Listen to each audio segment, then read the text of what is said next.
আলু চাষি বন্ধুরা আসসালামু আলাইকুম। বন্ধুরা, আজকে আমরা আলুর নতুন একটা বিষয় নিয়ে আপনাদের সাথে শেয়ার করব।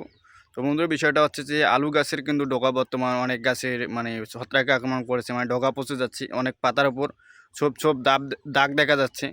তো অনেক গাছের আগালগুলো একদম পচে একদম পাতাগুলো পুড়ে শুধু ডালগুলো দেখা যাচ্ছে।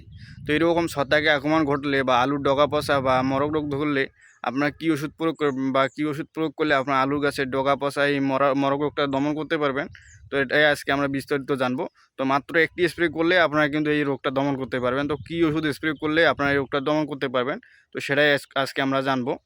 তো বন্ধুরা, আলুর বয়স কিন্তু প্রায় বর্তমান 50 থেকে 60 দিনের মতো। তো এই মতো অবস্থায় কিন্তু বর্তমান আবহাওয়া খারাপ হওয়াতে মাটির নিচ থেকে যে ঠান্ডা তাপটা উঠতেছে রাতের দিকে, তো সে কারণে কিন্তু অনেক সময় এরকম রোগটা হয়ে থাকে। আর বিশেষ করে সন্ধ্যার পর যে শীতটা পড়ে সেটা কিন্তু গাছটা একটা ফাঙ্গাসের সৃষ্টি করে, এটার কারণেও এমনটা হয়ে থাকে। আর একটা কারণ হচ্ছে, যখন আপনার জমিতে দেখবেন যে ছত্রাক আক্রমণ করছে বা লেট ব্লাড রোগটা ধরছে, তখন কিন্তু আপনার জমিতে সেচ দেওয়া যাবে না। তো আপনারা একটা কাজ করতে পারেন, এর জন্য আপনাদের যে আলুর জমিটা আছে, এই আলুর জমিটা আপনারা সুন্দরভাবে 8টা লাইন বা 10টা লাইন বা পরপর আপনারা জমির ডালগুলো ফাঁক করে দিতে পারেন, যাতে হাঁটার একটু জায়গা হয়।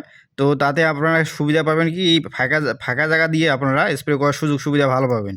তো এই যে গাছগুলো দেখেন, তো এই জমিটাতে কিন্তু সুন্দরভাবে এভাবে চলার মতো পথ করে দেওয়া হয়েছে। ডালগুলো সুন্দরভাবে 8টা 10টা লাইন বাদে বাদে ফাঁকা ফাঁকা করে দেওয়া হয়েছে, যাতে স্প্রে করতে সুবিধা হয়। কারণ বর্তমান কিন্তু আলুর রোগ এই ছত্রাক রোগটা খুবই দেখা দিচ্ছে, কারণ আবহাওয়াজনিত কারণে এই সমস্যাটা বেশি হচ্ছে।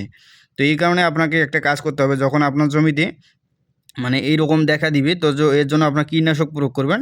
পাশাপাশি আপনার যেটা করতে হবে সেটা হচ্ছে, আপনাকে এই সময় সেচ দেওয়া যাবে না। কারণ এই সময় যদি আপনারা সেচ দেন, তাহলে কিন্তু এই ছত্রাকটা দ্রুত আপনার জমিতে পুরো জমিতে ছড়িয়ে পড়বে। আর এই আলু কিন্তু এই ছত্রাকটা মারাত্মক ক্ষতি করে।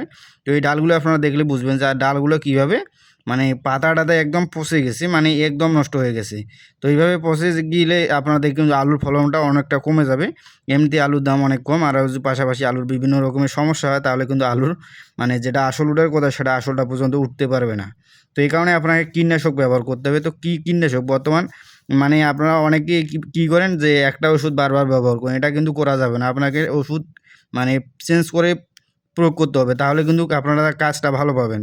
কারণ একটা দিক কাজ হচ্ছে না, পরবর্তী আরেকটা দিক কাজ তো হতেই পারে। তো অবশ্যই আপনাকে ওষুধ চেঞ্জ করে স্প্রে করতে হবে। তো কী ওষুধ প্রয়োগ করবেন বর্তমান সময়ে, তো আমরা সেটাই বলবো। তো বন্ধুরা, এর জন্য আপনারা অ্যাজোস্টোবিন ও ডাইকোনাজল গ্রুপের ওষুধ আপনারা প্রয়োগ করতে পারেন এই মতো অবস্থায়, এই বর্তমান সময়ের জন্য অ্যাজোস্টোবিন ও ডাইকোনাজল। এর সাথে আপনারা আরও একটি ওষুধ প্রয়োগ করতে পারেন, আপনারা এটাও প্রয়োগ করতে পারেন। পাশাপাশি আরেকটা বলতেছি, এটাও আপনারা যদি চান এটাও প্রয়োগ করতে পারেন, তাহলে কিন্তু আপনাদের কাজটা ভালো হবে। পাশাপাশি আপনারা অ্যামিস্টার টপ ও ম্যানকোজেবও সাথে দিতে পারেন।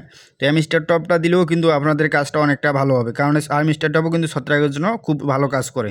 তো আপনারা অ্যামিস্টার টপও দিতে সাথে আপনার ম্যানকোজেব সাথে স্প্রে দিতে পারেন। তাহলে কিন্তু এই ওষুধগুলো স্প্রে করলে দেখবেন কি, আপনার আলু গাছের যে ছত্রাক বা পচন বা ব্লাড রোগ যেটাই বলেন না কেন, সেই রোগগুলো দমন করতে পারবেন। তাহলে কিন্তু আপনার ফলনটা ভালো হবে। তো বন্ধুরা, আজকে পর্যন্ত সবাই ভালো থাকবেন। যদি ভিডিও ভালো লাগে, অবশ্যই আমাদের চ্যানেলটি সাবস্ক্রাইব করে দিবেন। আসসালামু আলাইকুম।